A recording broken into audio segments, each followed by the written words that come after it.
So hello everyone, कैसे हैं आप सभी लोग। उम्मीद करता हूँ ठीक होंगे और प्रॉफिट कर पा रहे होंगे। अगर नहीं कर पा रहे हैं तो कुछ नहीं करना है, आपको सिंपल सा एक काम करना है। डेली एनालिसिस देखिए और बढ़िया मौज काटिए, वैसे ट्रेड करिए।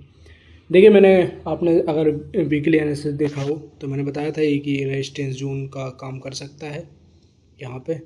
सो अभी तक तो हमें वैसा ही देखने को मिला। एक बार हम 4 आवर की कैंडल देखते हैं क्या रहती है हमारी। ओके, सो ये जोन एग्जैक्ट इसके ऊपर कैंडल क्लोज नहीं हुई है। और वैसे एक बात बताऊँ, मैंने एक पोजीशन ही बनाई यहाँ से, ये इस पॉइंट से अभी तक। सो इसका डायरेक्शन आपको मालूम ही है क्या रहने वाला, रिट्रेसमेंट। और सबसे बड़ी बात और अच्छी बात, अगर अपन 1 आवर टाइम फ्रेम पे आ जाएं तो ये जो अभी आपको पूरा लेग दिख रहा है ना, ये पूरा लेग आप देख पा रहे होंगे। ये लेग पूरा, ये पूरी लो रेजिस्टेंस लिक्विडिटी बन गई है। चलिए मैं आपको थोड़ा सा समरी दे देता हूँ उसकी क्या होती है। वैसे मोटा मोटा उसका हिसाब होता नहीं है।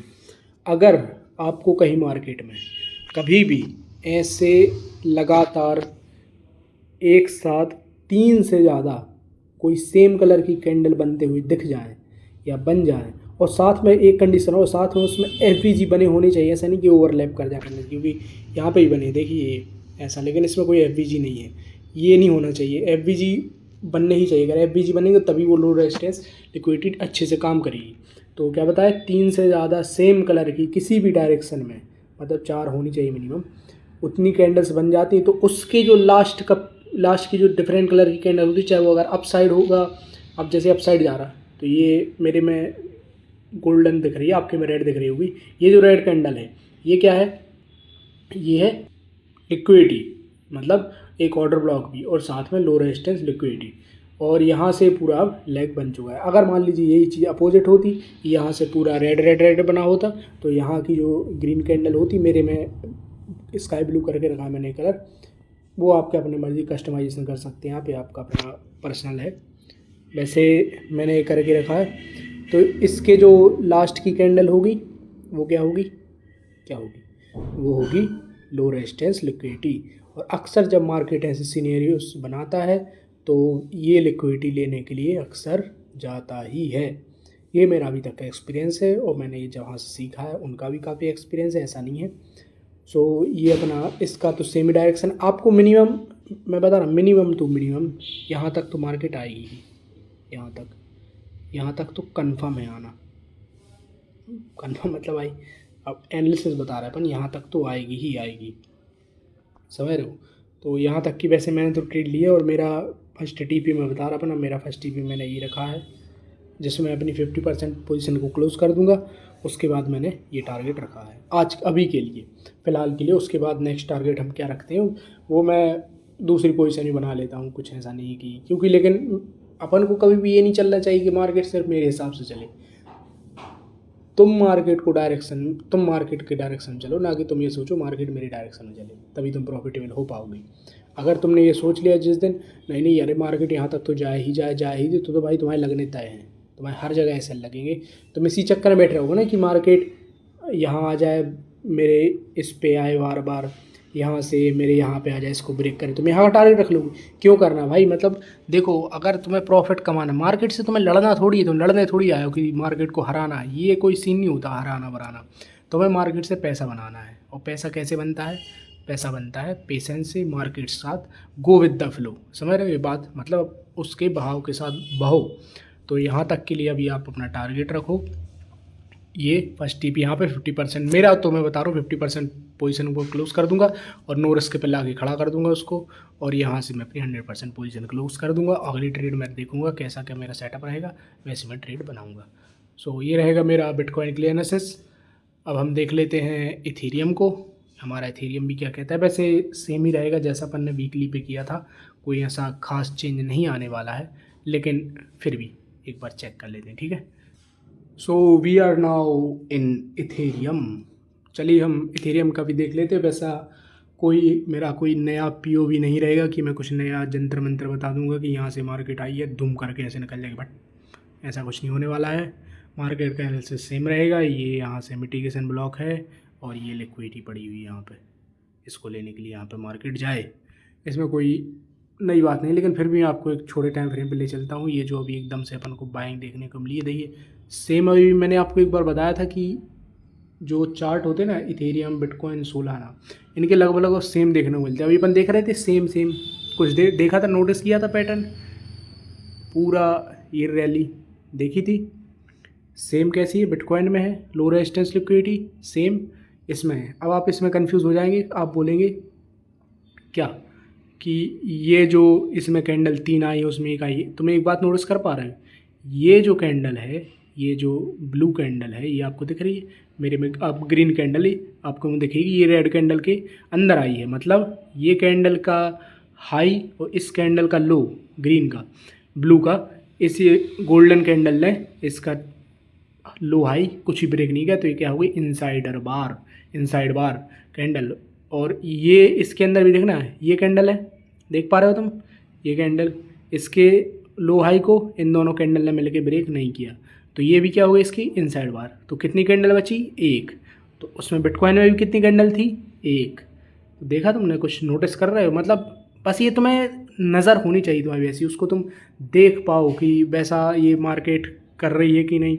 अब सेम ही बिल्कुल तुम देख रहे हो, बिल्कुल सेम उसमें भी इतनी बड़ी कैंडल आई थी बीच में, ये IFC कैंडल कहते हैं इसे, इंस्टीट्यूशन फंडिंग कैंडल, मतलब इतनी बड़ी कैंडल उसमें भी थी। तुम देख पा रहे हो, समझ पा रहे हो, मतलब कि ये मैं ऐसा नहीं बता रहा कि मैं कल से मार्केट में बैठा हूँ, मैं बहुत पहले से देख रहा हूँ ये चीज़, सेम बिल्कुल एग्जैक्ट ऐसी लाइन टू लाइन पैटर्न बना देते, सेम बिल्कुल। तुम कहो क्या है यार ये। और अभी उसमें मैंने बताई थी कि कैंडल का, जब मैं वो समझा रहा था लो रेजिस्टेंस लिक्विडिटी, तो कैंडल बताई थी मैंने कि ऐसी कैंडल्स नहीं होनी चाहिए, ऐसी कैंडल्स नहीं होनी, उसमें भी बनी थी, इसमें भी बनी है। सो ये थोड़ी नोटिस करने की, वो मैं इसलिए बता रहा हूँ क्योंकि तुम इसे प्रॉफिट कर पाओगे किस बेस पे, उसका तुम फ़र्क पता कर पाओगे कि मुझे एक पेयर में ट्रेड करना है किसी भी को, तो चाहे तुम बिटकॉइन पकड़ लो चाहे इथेरियम पकड़ लो। मेरे हिसाब से बिटकॉइन ज़्यादा बेटर रहेगा, इथेरियम भी अच्छा है, ऐसा नहीं है कोई दिक्कत वाली बात है। इन दोनों से पकड़ो तो डायरेक्शन दोनों के लगभग सेम ही रहते हैं, मतलब मोस्ट ऑफ 75% केसेस में ऐसा होता है कि मार्केट में सेम डायरेक्शन दोनों क्रिप्टो कॉइन के चल रहे होते हैं। क्योंकि अक्सर होता क्या है, बिटकॉइन और इथेरियम बहुत बड़े, इनकी मतलब मार्केट कैप बहुत बड़ी है, मतलब काफ़ी बिलियन डॉलर्स में। तो इनका जब ये जैसे मूव करते हैं तो अदर क्रिप्टो कॉइन भी वैसे ही घूमने लग जाते हैं बिना कोई शक के। सो ये बात देखिएगा, सेम एनालिसिस रहेगा अपना इसके लिए भी। अभी मार्केट का ये यहाँ से हमें रिट्रेसमेंट देखने को मिला है। अब वापस ये लिक्विडिटी, पहली तो टारगेट, फर्स्ट टारगेट बता रहा मैं, पोजीशन अगर बनाओ तो पोजिशनल के लिए फर्स्ट टारगेट, और बाकी ओवरऑल तो फिर है ही नीचे का अपना, कहाँ का बताया था मैंने। अभी देख लेते हैं एक 1 डे के टाइम फ्रेम पे कहाँ रहने वाला है। ओके, सो ये टारगेट, फर्स्ट टारगेट में से है तो ये भी इनसाइड बार, तो ओवरऑल टारगेट ये रहेगा, ठीक है। सो फिलहाल के लिए अगर यहाँ से कोई, वैसे यही रहने वाला है जो अभी मैंने बताया, यही अपना टारगेट रहेगा ओवरऑल। सो लेकिन इतना बड़ा टारगेट मत रखिएगा, अगर आप कहना चाहिए स्विंग ट्रेडर हैं तभी ऐसे सोचिएगा कि आपने, और पता है इतने बड़े टारगेट कब रखे जाते हैं, जब आप लॉट साइज छोटा रखो। लॉट साइज छोटा रखने से क्या होता, कम पैसा लगेगा, ज़्यादा पैसा बनेगा, कम ब्रोकरेज लगेगा, और साथ में ये तुम्हारा जो कहना चाहिए रिस्क कम हो जाएगा, लेकिन पैसा ज़्यादा हो जाएगा। ये तुम अभी नहीं समझोगे ये चीज़ें, पता है जब तुम थोड़ा तुम्हारे पास पैसा आएगा फिर तुम समझने लगोगे चीज़ें, हाँ यार ऐसे भी इससे ज़्यादा पैसा बनता है पोजिशनल ट्रेडर से, समझ रहे हो। हाँ लेकिन रिस्की भी होता है, लेकिन अब तुम देख रहे हो बात को, पता दिखा रहा मैं तुम्हें, छोटा करके दिखा रहा टाइम फ्रेम। अब देखना, अब अगर तुम्हारी जगह जैसे मैं होता, जैसे मैंने बिटकॉइन पे ट्रेड पकड़ा है, तो यहाँ से ट्रेड पकड़ते, यहाँ से ट्रेड पकड़ते ये, अरे यार हो क्या रहा, अरे गलत लगा दिया, ये ट्रेड पकड़ते जस्ट इसके ऊपर का SL। अब देखना तुम रिस्क रिवॉर्ड रेशियो,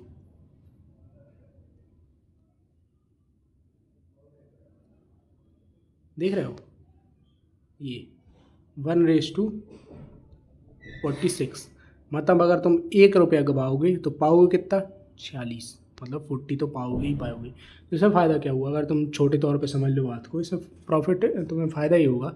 मान लो यहाँ पे तुम बहुत कम तुम्हारे पास बहुत कम पैसा है, समझ रहे हो, तुम्हारे पास मान लो 5-10 हज़ार रुपये ही है, तो तुमने यहाँ पर रिस्क किए कि इतने अपने मान लो 200 रुपये, 300 रुपये, मैक्स टू मैक्स 400-500 रुपये रख लो।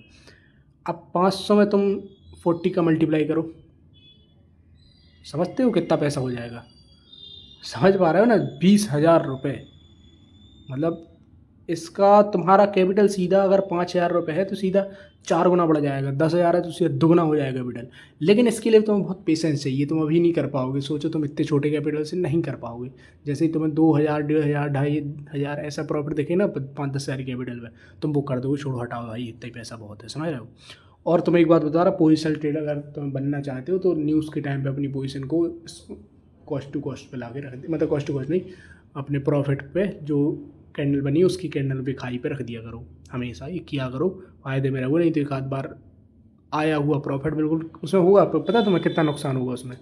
तुम्हारा मान लो 5,000 रुपये प्रॉफिट पे दिख रहा था तुम्हें पहले, ठीक है, और तुम्हारा 1,500 का एसएल लगा है। अब तुम्हें सिर्फ 500 का लॉस नहीं होगा। अब अगर जब तुम्हारा एसएल जाएगा ना, यहाँ से घूम के मार्केट यहाँ से ऐसे जाएगी, तुम्हारा एसएल मारेगी, तुम्हें पता कितने का नुकसान हुआ, 5,500 का टोटल ओवरऑल। क्योंकि 5,000 तुम्हारे अकाउंट में दिख रहा था, तुम बुक कर सकते थे, लेकिन तुम्हारी चुल थी, समझ रहे हो, कि तुमने नहीं किया, खैर, और तुम यहाँ तक ले गए मार्केट को। कभी भी ऐसा मत किया करो। जैसे मान लो तुम्हारे अकाउंट में प्रॉफिट दिखने लगे तो मिनिमम जैसे तुमने 500 का, जैसे तुम्हारे में अगर मान लो ट्रेड निकल जाए 5 से 3, 4, 5 से ऊपर निकल जाए, तुम्हारी क्या निकल जाए ट्रेड, कैसी, 4-5 मतलब रेशियो में। मान लो तुम 500 का लॉस एसएल है तो तुम्हारी अगर तुम्हें 2,000 प्रॉफिट दिखने लगे तो मिनिमम 1:2 को ट्रेड पे ला के अपने कर दो कि मिनिमम मैं 1,000 रुपये लेके तो जाऊँगा ही, चाहे कुछ हो जाए। होप आप ये बात मेरी समझेंगे, अभी नहीं समझेंगे भाई, एक्सपीरियंस से आती चीज़ें, तुम्हें बहुत सबके पेशेंस सीखना पड़ेगा। यही जो तुम्हें स्ट्रक्चर देख रहे हो ना, यही कैंडल सिखा देंगी तुम्हें, यही मार्केट बहुत कुछ सिखा देगा कि कैसे क्या करना होता। खैर बाकी का ज्ञान हम नेक्स्ट वीडियो में देखेंगे। आज के लिए इतना ही, थैंक यू वेरी मच। पसंद आई हो तो लाइक कर दें और उन दोस्तों के साथ भी शेयर कर दें जो अभी तक अनप्रॉफिटेबल हैं, जिनको स्ट्रेटजी नहीं मिलती है उनके दिन में क्या करें, उनके लिए अच्छा रह सकता है ये, ठीक है। वो कम से कम भाई देखो, ज़रूरी नहीं है कि मैं ये कह रहा कि मैं तुम्हें पैसा की दे रहा, मैं तुम्हें अभी चलना सिखा रहा, धीरे धीरे सिखाऊंगा कैसे किया जाता, कैसे करेंगे, साथ मिलकर सीखेंगे, साथ मिलकर बढ़ेंगे, समझ रहे हो, समझे, ठीक है। और जो अभी न्यू ट्रेडर होते हैं, मैं चाहता हूँ उनका लॉस ना हो, समझ रहे हो, क्योंकि मैं भी उस फेज से गुजरा हूँ भाई, बहुत तकलीफ होती है जब तुम घर से पैसे कैसे ही बचा के करते हो और अपना लॉस कर देते हो। मैं समझता हूँ फीलिंग वो, ठीक है, तो इसमें कोई वो दिक्कत वाली बात नहीं है। और तो उनको भी बता दी कि, तो उनको एक साथ भी शेयर कर दीजिएगा कि ऐसे ऐसे ये भाई बता रहे हैं, इसमें देख लो ऐसे ऐसे पोजीशन बन जाएगी। और मैं तुक्केबाजी नहीं कर रहा, मेरी जितनी वीडियो डली है तुम एक वीडियो का रिकॉर्ड उठा के देख लो, अगर किसी में मेरा मतलब एनालिसिस गलत गया हो तो, ये मैं दावे के साथ कह रहा, इतने दिन से कर रहा हूँ, अभी मतलब कुछ ही दिनों से तो कर रहा, तो उसका देख लो तुम, अभी तक कोई एनालिसिस गलत गया हो। ऐसे नहीं भाई, ये मार्केट में ऐसे ही नहीं सीखा हूँ सिर्फ कैंडल्स देख के, बहुत कुछ सीखा है, ठीक है। तो भरोसा रखिए, हम सीखते रहेंगे, बढ़ते रहेंगे। मिलते हैं कल फिर नए एनालिसिस के साथ। Thank you very much, have a good day.